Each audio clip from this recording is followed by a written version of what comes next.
You're listening to Liberty Buzzard with Dustin Hammett and Thomas Umstattd Jr. Episode 37. I'm Dustin Hammett. I'm Thomas Umstattd Jr. Welcome to Liberty Buzzard, the podcast for inquisitive minds, where we talk about the latest and the greatest, and sometimes not the latest and greatest, news of culture on the American highways. Good morning, Thomas Umstattd Jr. How are you doing this morning?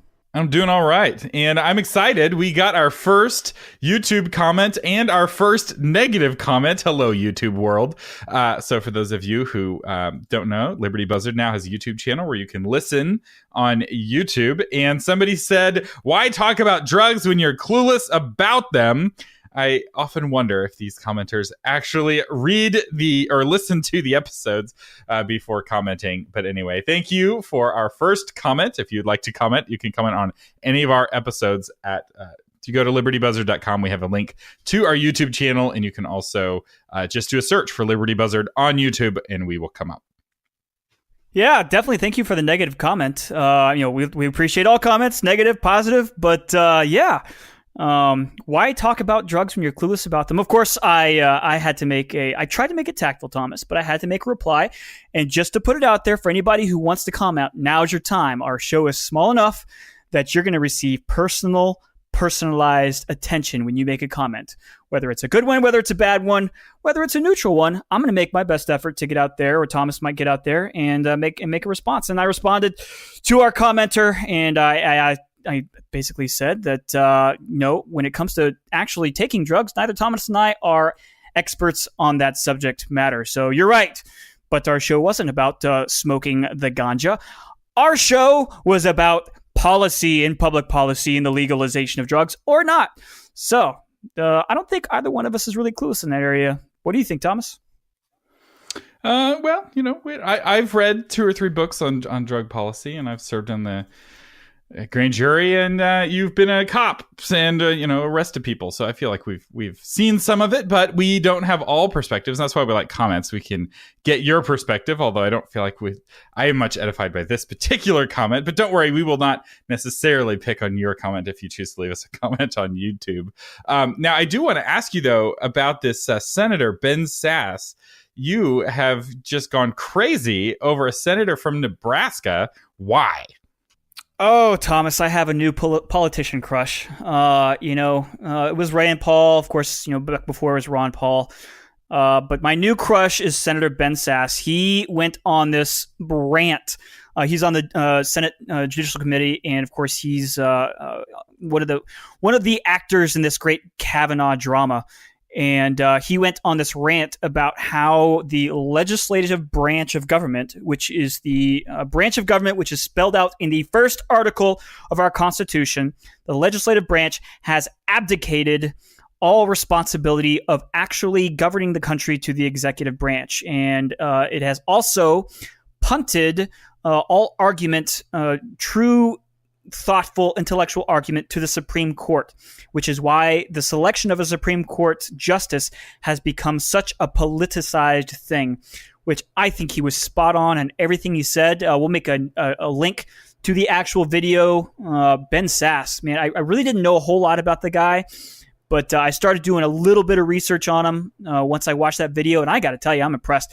I went to his Twitter feed, and any person that refuses to take life a little bit too seriously, I'm a big fan of. And his personal Twitter page says, I went to go back and actually look at it. Something to the effect, I refuse to believe that Twitter is a serious place, or something. I'm kind of paraphrasing, though. But yeah, a guy after my own heart. Ben Sasse, my new political crush.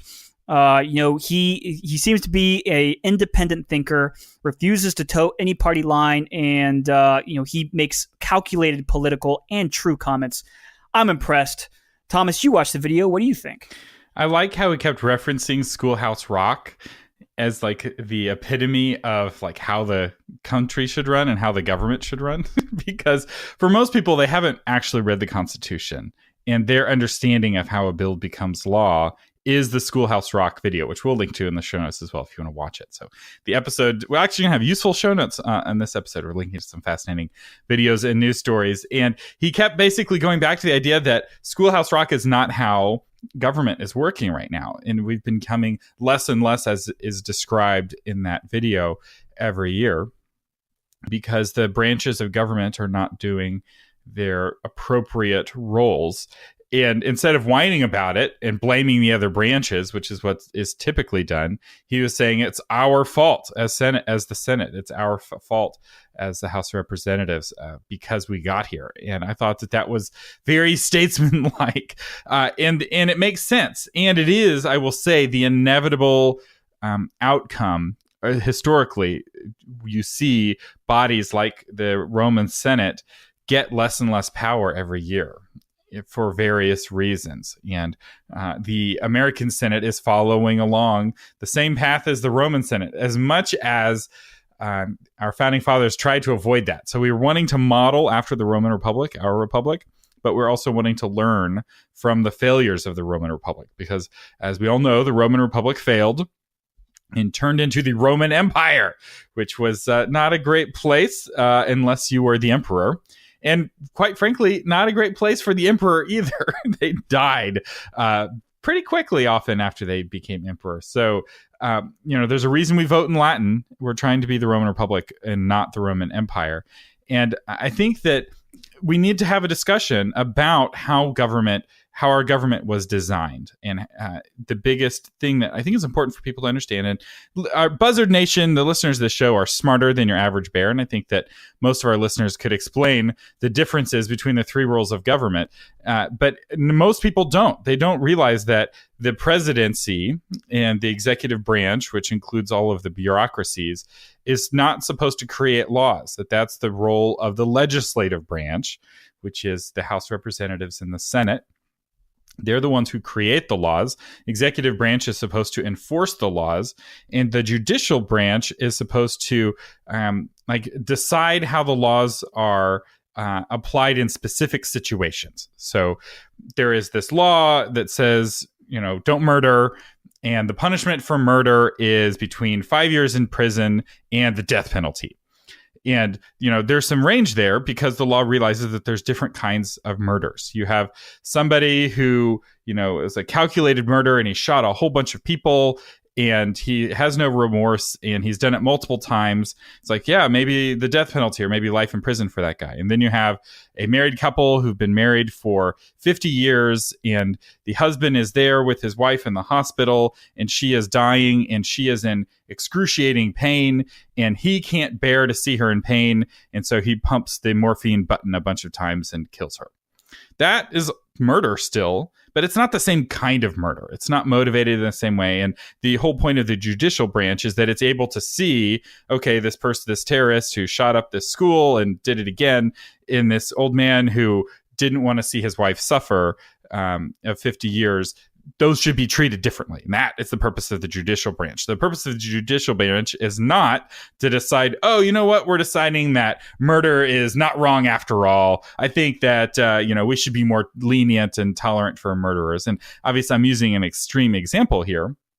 Although if you look at abortion, it's not actually as extreme as you might think. And that the role is a very specific role, and that by separating powers, we keep the different branches are supposed to keep each other in check. And the legislative branch is not keeping the judicial branch in check, and it's not keeping, or at least until recently, the executive branch in check. It's been just giving power away to whoever wants it. And that's creating problems for our republic. And Ben Sass did a great job pointing it out. So I want to give him props and encourage you all to follow him on Twitter. Yeah, I'm really going to start following him more closely. I'm going to be interested to see his future political career. Is it going to be more of a Rand Paul-esque speaking from the outside's career, or could he become more mainstream? I think, I hope it's the latter. I hope that's what our party moves to, but I'm going to be following him regardless. I think it's interesting, Thomas, that Schoolhouse Rock is the great political philosopher of the children of the educator of the late 70s and early 80s. So any child who grew up watching TV in the late 70s, early 80s is going to know the basic functions of government, probably more from Schoolhouse Rock than anything else. And also, the basics of the English language, because conjunction, junction, what's your function? I mean, who doesn't? That just sings. I don't care who you are, that just sings. But yeah, moving on from that, you also brought up that, of course, anybody who listens to Liberty Buzzard for 2 seconds is going to know that Thomas and I are both huge students of history, and we are both especially huge students of the Roman Republic, largely because our republic is modeled so much after the Roman Republic. An interesting thing about the Roman Republic is that, for those who know, the Roman Senate was the power center in the Roman Republic up until about the time of Julius, and then especially in the time of Octavius and Octavian Caesar. So right about the time that Octavian Caesar took power, and he wasn't called emperor in his lifetime. He was called princeps, which basically means first among equals. He was the first citizen, but he was effectively emperor, and he effectively seized control of power largely by eliminating a lot of his enemies, by stacking the deck in his favor in the Senate. And also, he effectively marginalized the Senate using legal means, and it was a master of political drama. What he did, Octavian was the politician among politicians. But another great thing about Octavian is a great quote unquote great thing about Octavian is he was such. I'll say the term great leader, but I guess a better term is an effective leader. He was such an effective politician, an effective national leader for the for the Empire of Rome, that the Senate they kind of begrudged giving away the power, but I think they kind of willingly did it. He was so strong that they were like, okay, this guy's got it. We're going to let him have it. The problem therein being the succession, who took over after him, wasn't quite as effective as him. I think it was Tiberius, and then eventually we got a series of bad emperor after that who weren't quite up to the task of being Octavian Caesar. So power vacuums. Yes, you can give your power away to an individual, or even Octavian created an incredibly effective bureaucracy within Rome, largely like our bureaucracy under the executive branch right now. You can give your power away to bureaucrats, and you can give your power away to a strong central leader. But what happens when a central leader takes over that is not up to the task? And this is going to be a controversial statement.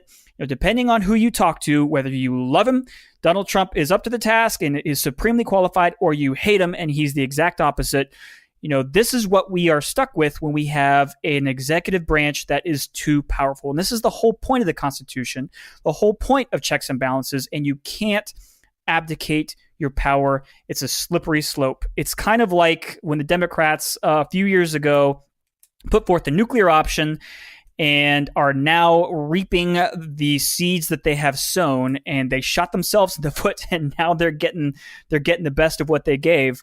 This is what happens when you change the rules or when you abdicate power. Eventually, it's going to come back, circle around, and it's going to haunt you. What do you think, Thomas?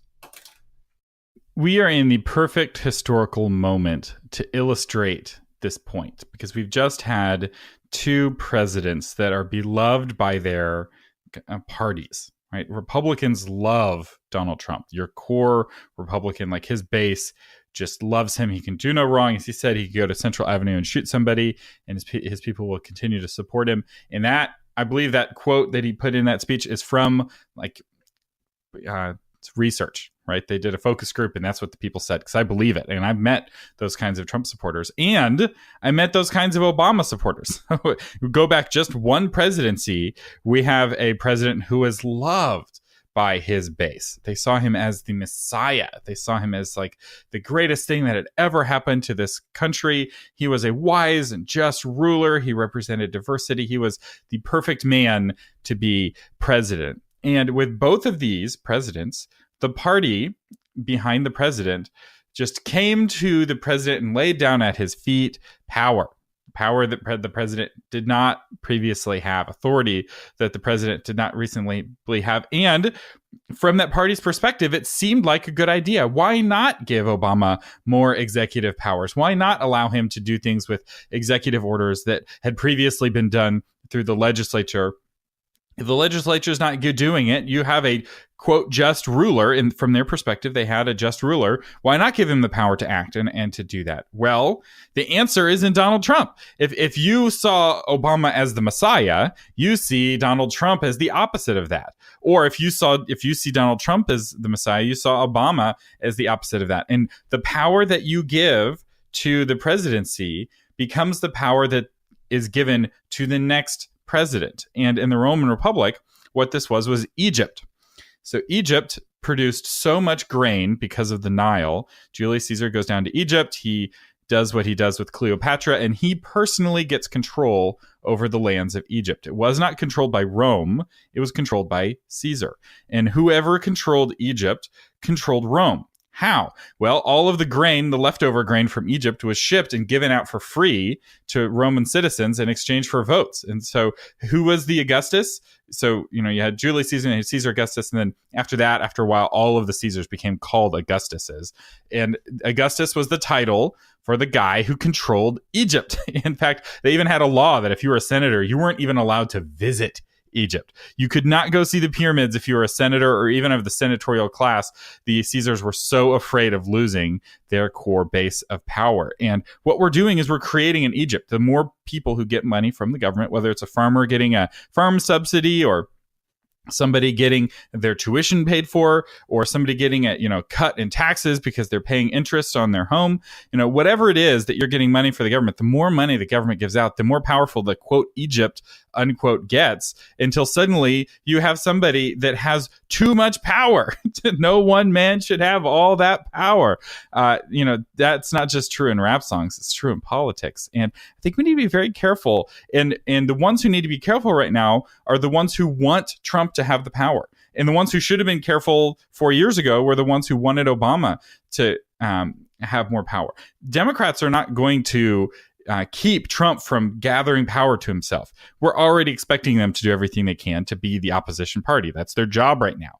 But what we really need is Republicans to say, yes, we could get this short-term gain, but not at the expense of long-term costs to the country. We have to protect our institutions. We have to protect the balance of power. And you've got an anemic Congress right now that is just not very powerful. And we need to make Congress stronger. And I think one good thing of the Trump presidency is that because of his personality, he is causing the legislature to push back on him more, which is, I think, possibly good, where we see the legislature say, you know what, we have delegated too much to the judicial branch.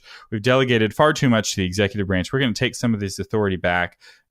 We do control spending after all. So the power of the purse is in the Congress, and that's a powerful thing. And I think that they could take the power back if they wanted to. Only time will tell if that actually happens. Yeah, and just a quick note out there for anybody who doesn't know, I was saying Octavius Caesar and Thomas was saying Augustus. They're one and the same man. It's just periods in life of how he was referred to in his lifetime. So Octavian was his given name. Then he became Octavian Caesar, and then he became Augustus Caesar. So it's one person and the same, just different names. Just to clarify. And one more fun fact, the reason why we don't have 10 months, we have 12 months, is that Julius Caesar added a month named after himself, which we call July. And then Caesar Augustus wanted to add a month named after himself, which is known as August. So that's why we have 12 months instead of 10, which would have been a much more rational month number, perhaps. 10 is more friendly for math in some ways. But, they had big egos, and we still remember those egos today. Coming next month, there will be a 13th month, which we will call Trump. Anyway, so let's talk a little bit more about politics, Thomas, because I have seen here in Texas a very interesting trend, an alarming trend for me. For some, they're going to actually really enjoy this, and I know that we've both been keeping track on it, but it's the race between Beto and Cruz here in Texas. Of course, this is a senatorial race, and has wide-reaching effects because the Senate position is, by definition, there's 2 in each state, so they're very, very powerful positions. And it's very much, Texas is a very red state. I don't think anybody doesn't know that. But this is very much a referendum on our president. So can this guy named Beto who's running for, I think he's a state senator, state representative, I can't remember, from El Paso.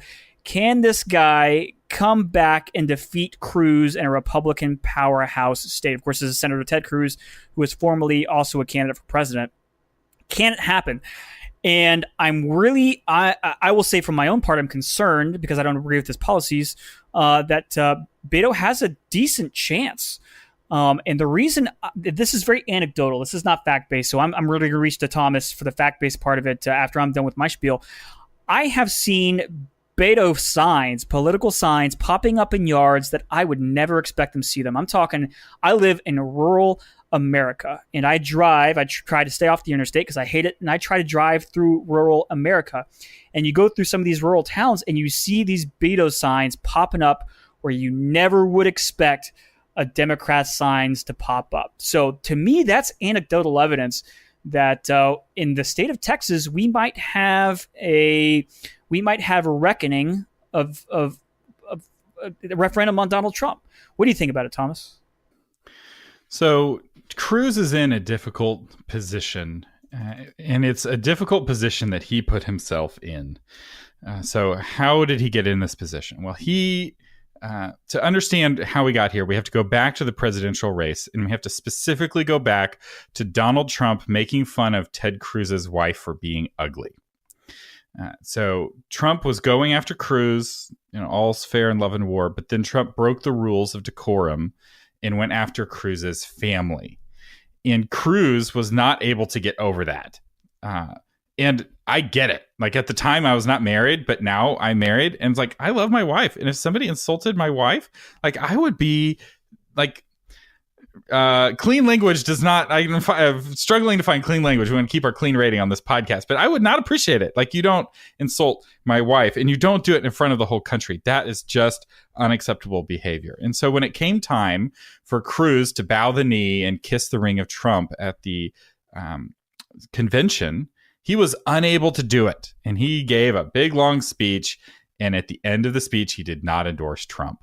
And he was booed off the stage. And I was like, wow, what a courageous stand. I was really impressed with Cruz and the courage that it took to give that speech. And he, at that moment, had gathered unto himself all of the Never Trumpers in the Republican Party, all of the people who were suspicious of Trump, and lost for himself all of the Trump supporters. All of the people wearing the red MAGA hats were like, Cruz is dead to me now. I used to like Cruz, and now he is the worst, most vile person. He's a traitor to the party. He's a traitor to the president. This is God's appointed leader, and he is not supporting God's appointed leader. And what happened behind the scenes was that incredible pressure was put on Cruz to go ahead and endorse Trump. And Cruz finally gave into that pressure and quietly endorsed Trump, thus losing for himself the one group that he gained. So the Never Trumpers now are like, oh, well, he bowed the knee to Trump and he kissed the ring, so he's not our guy anymore.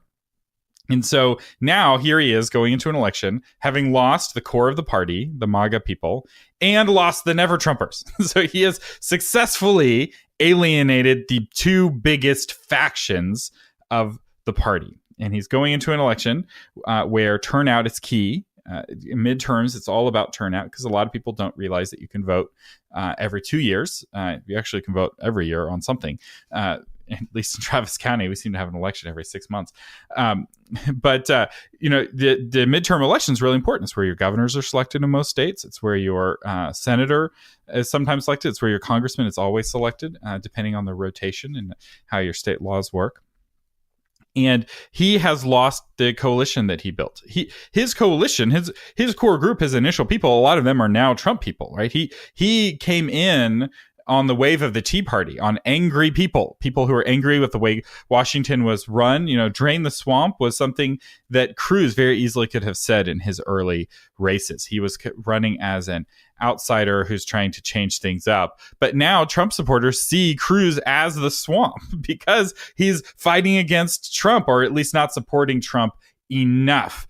And I don't know if Trump is going to come in and weigh in on Cruz's behalf. I feel like that would really make the difference for Cruz if Trump would, tweet to help him out or something. But I don't think Trump is going to want to do that. He might, just out of political calculation, but Trump and Cruz had something personal between them. It wasn't just politics.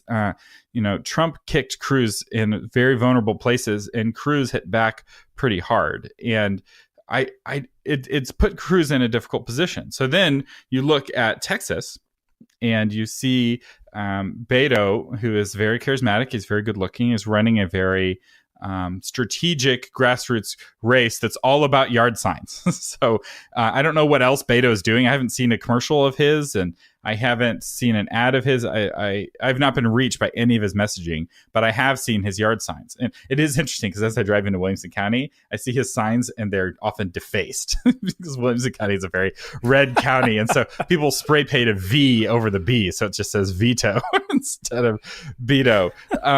So it'll Oh, clever. So, while I don't support defacing signs, this is, again, a form of political expression that goes back to the Roman times. Graffiti as a form of political expression. We still have graffiti to this day that Romans, put on walls criticizing each other. So there's nothing new under the sun here. And if you look at the polls, Beto is a few points behind Cruz, sometimes within the margin of error. But here's the problem with those polls. Those polls are either looking at registered voters, which is a bad audience to look at because not everyone who's registered votes in the midterm. You can get away with that in a presidential race because most registered voters will vote, presumably, especially if it's a highly televised race, and most presidential races are. But the polls often are looking at what they call likely voters. And figuring out who a likely voter is very difficult. You're trying to guess to someone's future behavior. And historically, they would just look at, did you vote in the last elections? That's how we will tell who the likely voter is. If you voted in the last 3 elections, you're a likely voter. But the problem with that is that with a candidate like Beto, you have people who may have not voted in the last midterm elections who are going to show up and vote for him. Maybe. We don't know. And maybe people who were loyal voters, and they're going to go ahead and vote Republican, but they're going to leave Cruz's name blank to stick it to him for not supporting Trump enough. And if we don't know if that's going to happen. And since the pollsters don't know if that's going to happen, and it's hard for them to guess, it's really hard to trust the polls. Because they're just guessing at who the audience of voters is going to be, and which makes it really hard to predict who's going to win. And also brings up the question, and this may be a good topic for a future episode, but is high voter turnout a good idea? Or put another way, is low turnout a bad idea? Because in some ways, low voter turnout can be an indication that people are content with the way things are going, and they're not too unhappy, and they don't see a real big difference, and they don't really care. A really high turnout can indicate people are really unhappy with how government is being run, and they're wanting to stick it to the government. Although in some countries, low voter turnout means people no longer have faith in the elections. They don't believe the results are any good, or they think both parties are the same. So in some ways, if somebody votes and they don't know anything, they just vote for the name they recognize, they are washing away the vote of somebody who's paying attention. So there's a certain kind of person who votes for the names that they recognize on a ballot. And I don't feel like that kind of vote is very helpful, because the sorts of things that someone gets featured for in the news are very rarely good things, right? CNN rarely says Senator Smith did a good vote on such and such bill. No, if they're going to talk about Senator Smith, they're going to talk about him for some scandal, which means if you recognize a name, there's a good chance it's because there's been a lot of scandals about that guy. He's not a good guy to vote for. So anyway, I'm torn because I want people to feel involved, and I want people to vote and be able to vote, but I also want people to be informed, at least do research, so that they're not just voting in the same bozos over and over again. Dustin? Yeah, I mean, obviously it's a big conundrum in the whole political process, right? We want universal suffrage. We don't want to discriminate against anybody politically for any reasons. That's one of the beauties of our nation as it was founded, and especially as it has evolved to make equality truly equal. And two things. It was beautiful the way our founding fathers set up the country with equality in mind. Of course, we had this great disparity in the fact that we still had slavery and women couldn't vote, et cetera, et cetera, et cetera. However, they set the foundations so that as our culture and as humanity progressed, it could, in fact, truly become more equal. And are there still disparities in the system? Sure. But I think as a culture, we are always trying to make things as equal as humanly possible. We have such a I won't call it overdeveloped, but maybe a little hyperbole there. Overdeveloped sense of equality and justice in this nation, held by both the left and both the right, but viewed from different sides. But everybody wants everything to be equal. We don't want to hold anything back. Most of us do. Most of us that. Yeah, of course, there's the fringes out there, but we're not touching on that. I think, largely speaking, from my opinion, come left or come right, we all want this nation to be ideal. We all want it to be truly equal. So, I think I got a little off topic there in terms of polls, and I think you made the comment of, we want people to be educated and informed in their votes.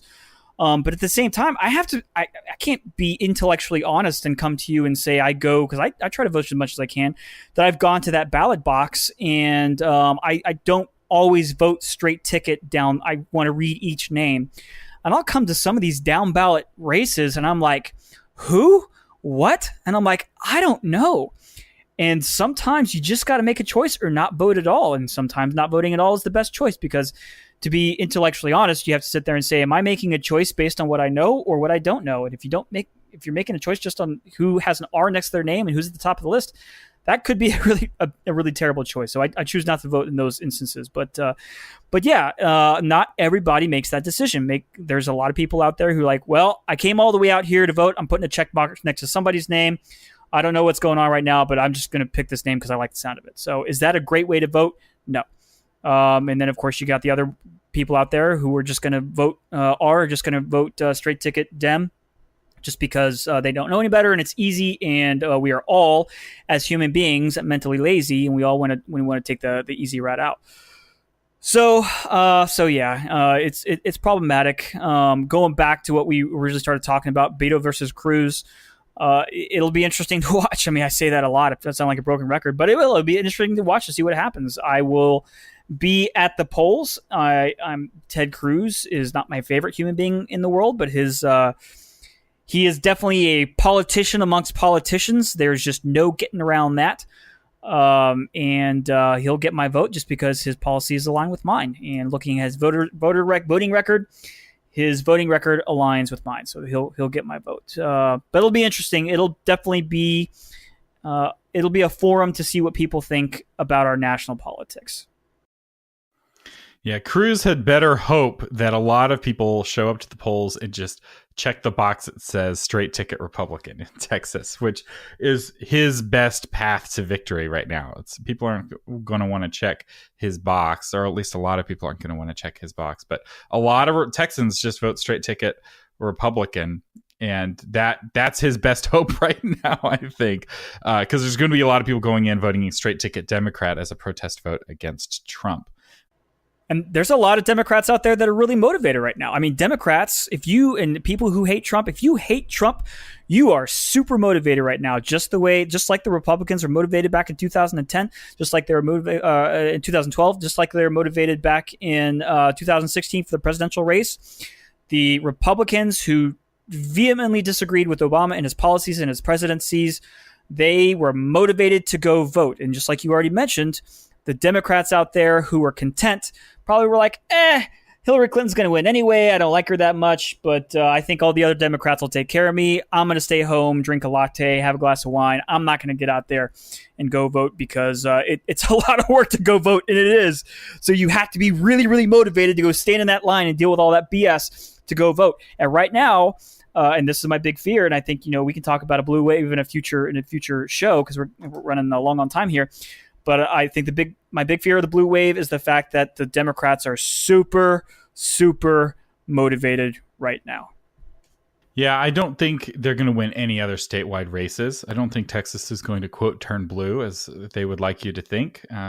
Partly because the other candidates aren't very weak. aren't very strong on the left, and the other Republican candidates are much stronger. So Greg Abbott's very popular. A lot of the other statewide elected officials are very popular, and the Democrats are betting all of their chips on Cruz, and on Beto, and they're really hoping they can turn out the Hispanic vote. Historically, Democrats in Texas have had a really hard time turning out the Hispanic vote. Hispanics all will raise their hands and say that they're Democrat, but they don't get excited for pro-abortion, really leftist candidates, because a lot of them are conservative in their hearts. The reason they don't vote conservative is because the conservative parties, are not for them, and are very anti-immigration. They're not welcome. Bush reached out to conservative Hispanics and built his coalition with them, and Rick Perry did in the early days. But this new wave of Trump people have really pushed out Hispanics. Not completely, but they're not very welcome, especially if they're a Spanish speaker. They're not very welcome. And the Democrats are like, oh, we'd love to have you. And the Hispanic voters are like, yeah, but will you support our conservative, Catholic views? And the Democrats are like, oh, yeah, sure, we will. But then they don't. And when they run candidates like Wendy Davis, whose whole thing is her pro-abortion position, she's just not very attractive to that audience. So it'll be interesting to see if Beto is able to convince Hispanics that he's one of them, that he's that their kind of conservative while also being their kind of Democrat. And if he's able to do that, he'll be the first in a very long time to be able to include a big group of conservative Hispanic voters in his voting bloc.